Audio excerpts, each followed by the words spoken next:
안녕하세요. 동바TV의 대선입니다. 지난 시간에는 호흡으로 만날 수 있는 하늘 세계에 대해서 말씀을 드렸는데요. 오늘은 작은 만족이 키우는 행복, 호흡 삼매에 대해서 이야기를 나누어 보도록 하겠습니다.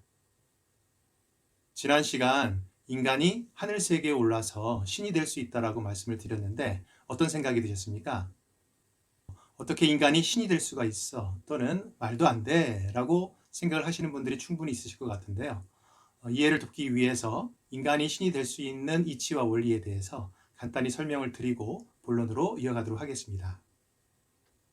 태초에 인간이 자신의 근본을 찾아올 수 있는 길을 하늘이 제시해 준 길이 있습니다. 그 길을 선도라고 하는데요. 선도에서는 내 안에 전기신이 있듯이 내 밖에는 천지인이 있다라고 이야기를 합니다. 전기신은 내 몸과 마음, 정신을 의미하고 천지인은 하늘, 사람, 땅, 다시 말해서 천상세계와 또 우리가 살고 있는 지상세계, 그리고 두 세계를 가교하고 완충하면서 또 하나가 될 수 있도록 하는 역할을 하고 있는 인간을 아울러서 천지인이라고 이야기를 합니다.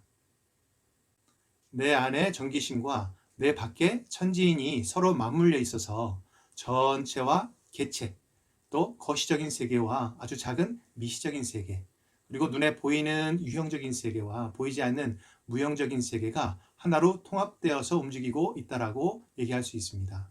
그런데 인간은 가시적이고 또 유형적인 물질 중심의 사고를 하기 때문에 그 세계의 아주 지극히 일부분만 인식을 하고 있다라고 얘기할 수 있습니다. 그래서 선도 수련은 호흡을 통해서 인간의 의식을 크게 상승, 확장, 발전을 시켜서 맞물려서 돌아가고 있는 다차원의 세계를 있는 그대로 인식하고 볼 수 있도록 하고, 또 내 안에 전기신과 내 밖에 천지인이 하나로 통합이 될 수 있도록 해서 조화와 완성, 거듭남을 이룰 수 있도록 하는 것이 수련의 목적이 된다라고 이야기할 수 있습니다. 이를 쉽게 표현한 말이 바로 시인 하빌이라고 보시면 좋을 것 같습니다. 그리고 그 과정에서 자신과 세상을 바라보는 통합적인 해안과 안목, 그리고 지혜를 얻게 되는데, 그 지혜는 배워서 아는 것이 아니라 실질적인 수련의 체득과 깨달음을 통해서 얻어진다라고 이해하시면 좋을 것 같습니다. 수련의 체득과 깨달음이 커지는 것만큼 자신에 대한 믿음과 확신, 자신감 또 커지게 되는데, 그 수련의 체득과 또 자신에 대한 믿음이 서로 선순환을 그리고 또 시너지를 일으키면서 수련이 깊어지는 것만큼 자연스럽게 또 무심하게 자신의 근본이 하늘이고 또 그 하늘의 신이 자신과 다르지 않다라는 것을 깨닫게 되어집니다. 네, 이와 같은 과정에서 가장 기본이 되는 것이 바로 호흡 삼매입니다. 성문 호흡에서는 호흡을 지루할 때 호흡의 중심이 단전이 있는 아랫배에 있을 수 있도록 하고, 그리고 호흡의 길이는 자신에게 무리되지 않는 선에서 들숨과 날숨을 비슷하게 할 수 있도록 지도를 하고 있습니다. 그리고 호흡이 점차 안정이 되고 자연스러워지기 시작을 하면 들숨을 날숨보다 조금 더 길게 한다라는 느낌을 가지면서 그 호흡을 통해서 단전의 기운이 조금씩 쌓여가는 느낌을 가질 수 있도록 호흡을 지도를 하고 있습니다. 호흡을 그저 편안하게 하는 것이 자연스러운 것이다 라고 이해를 하는 경우도 있는데, 몸과 마음, 정신이 조화를 이루고 안정이 되어지면 차츰 떠있던 호흡의 중심이 서서히 가라앉으면서 단전이 있는 아랫배에서 호흡이 일어나는 것을 느끼게 되어집니다. 그리고 점차 호흡 또한 가늘고 깊고 또 길어진다는 것을 스스로 느끼게 되어지는데, 성문호흡에서는 이와 같은 호흡을 자연스러운 호흡이라고 표현하고 그렇게 호흡이 될 수 있도록 안내를 하고 있습니다. 호흡에 집중하면서 오감을 내려놓으면 지감 상태에 머물게 되고, 그로 인해서 여섯 번째 감각인 기감이 살아나게 됩니다. 호흡이 깊어지는 것만큼 기감도 다양하게 일어나게 되는데, 더불어서 몸과 마음은 무척 충만해지고 평온해지는 것을 느낄 수 있게 됩니다. 그리고 호흡이 깊어지면 때론 깊은 호흡 산매의 상태에 젖어들게도 되는데, 그때는 시간 가는 줄 모르고 수련을 하게 되는 경우가 종종 생기게 되기도 합니다. 호흡 산매에 들면 수련의 충만함과 고요함의 깊이가 평소 수련과는 너무나 큰 차이가 있고, 수련이 끝나고 나서도 그 여운이 한참 오랜 시간이 지속이 되어지면서 다시금 그 호흡 산매를 젖어들려고 노력을 하게 되는데 그게 또 잘 안 되어서 또 고생하거나 오히려 수련이 힘들게 느껴지는 때도 있었습니다. 그래서 어떻게 하면 호흡 산매를 자주 경험할 수 있을까를 탐구하면서 수련 중에 갖는 기대감이나 또 바라는 마음이 있으면 호흡 그 자체에 집중하기 어렵고 또 호흡에 자꾸 힘이 들어가서 수련조차 힘들어진다는 것을 알게 되었습니다. 과거의 마음도 또 미래의 마음도 모두 내려놓고 오직 호흡에 모든 마음이 머물게 해서 현재 집중이 될 수 있도록, 그래서 마음이 비워지고 또 마음이 쉬어지는 것만큼, 그 시간이 길어지는 것만큼 또 내면에 몰입하고 또 산매에 젖어드는 그와 같은 경험이 자연스러워진다는 것을 깨닫게 되었습니다.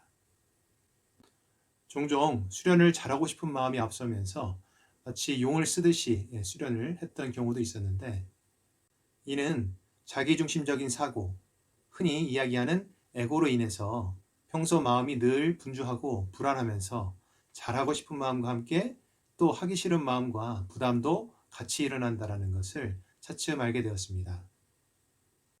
그래서 수련 중 내 마음이 우선 편안하고 또 만족감을 느끼는 상태가 되도록 하는 것이 무엇보다 중요하다는 것을 알게 되었고, 또 그러기 위해서는 평소 생활을 할 때 그 마음과 마음가짐을 그리고 그 심상을 어떻게 관리하느냐가 무척 중요하다는 것도 깨닫게 되었습니다. 이후 수련을 시작하면 우선 내 안에 자기중심적인 사고 또 내지는 그런 마음들이 늘 내재해 있다는 것을 인정하고 받아들이면서 스스로의 마음이 좀 편안해질 수 있도록 하는 시간을 갖습니다. 그리고 최대한 들숨과 날숨을 통해서 그 숨 그 자체에 마음에 머물 수 있도록 하면서 마음이 쉬어지고 또 비워질 수 있도록 기다리는 시간들을 가지면 저절로 수련에 대한 부담은 가벼워지고 수련의 즐거움은 커지면서 수련이 깊어지는 것, 그리고 산매에 젖어드는 것을 자주 경험하게 되는 것 같습니다.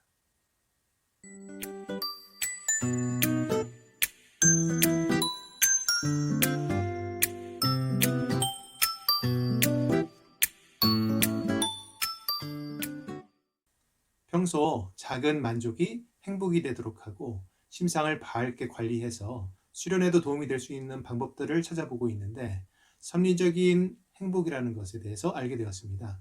그 이후로는 평소에도 섭리적인 행복을 느낄 수 있도록 조금씩 노력을 해오고 있는데요. 이번에는 그 섭리적인 행복에 대해서 성문 도서에 있는 내용들을 함께 읽어보도록 하겠습니다. 섭리적 행복. 행복이란 자신이 존재하는 그 자체로 가치 있고 충만하고 조화롭고 아름다운 마음이 일어날 때입니다. 즉, 자신이 존재하는 그 자체로 가치 있고 충만하고 조화롭고 아름다운 생활과 삶을 살아가고 그러한 세상을 열어나가는 과정에서 느끼는 그 마음을 행복이라 말합니다.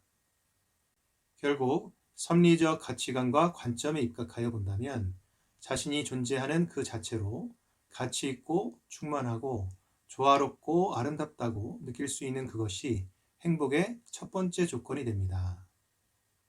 이러한 섭리적 행복의 개념과 정의, 그리고 그 빛과 힘 가치를 있는 그대로 인지, 인식, 인정하여 살아가고자 한다면 밝은 태양처럼, 맑은 달처럼, 그리고 언제나 초롱초롱하여 항상 찬란한 별처럼 살아가기 위해 노력하면 된다라는 비유적 표현으로 이해하여 실천하면 조금 더 쉽게 접근할 수 있습니다. 공감이 되세요? 네, 이해를 위해서 한두 번 더 천천히 읽어보시면 도움이 될 것 같습니다. 되게 바쁜 일상을 살아가다 보면 자기 자신이 존재하고 있다는 것을 느끼는 것도 쉽지가 않고, 또 특별한 경우가 아니고서는 스스로를 가치 있고 또 충만하고 또 조화롭고 아름답다라고 느끼는 것은 더더욱 쉽지 않을 수도 있을 것 같습니다. 지치고 무력해 보이는 자신이 보기 싫어서 스스로를 외면하거나 또 회피하고 또 무시하는 경우가 있는데, 그러다 보니 아무래도 섭리적인 관점과는 차이가 나게 되고 생활 속에서 섭리적인 행복을 느끼기란 더더욱 쉽지 않게 느껴질 수도 있을 것 같습니다. 행복을 멀리서 찾지 않고 순간순간 내가 존재하고 있다는 그 느낌을 느끼면서 작은 것도 감사하고 그러면서 만족감을 느끼는 연습을 그리고 그러한 습관이 들여질 수 있도록 하는 게 무척 큰 도움이 되는 것 같습니다. 그런 노력이 쌓여서 자신을 보는 것이 진정 아름다워 보이고 또 사랑스러워 보일 때 일상의 행복도 커지고 또 살아가는 즐거움도 커지는 것 같습니다. 그러면 수련도 절로 깊어지게 되고 또 수련의 즐거움도 훨씬 더 커지는 것을 느끼게 되는데 수련을 하면서 사실은 내가 특별한 누군가가 되기 위해서 수련을 하는 것이 아니라 본래 특별한 자신을 순간순간 만나기 위해서 수련하고 있다는 것을 다시금 깨닫게 된 것 같습니다. 작은 만족이 키우는 섭리적인 행복, 그 사이에 호흡 산매가 있습니다. 그럼 댓글과 함께 구독, 좋아요, 알람까지 부탁드리겠습니다. 감사합니다.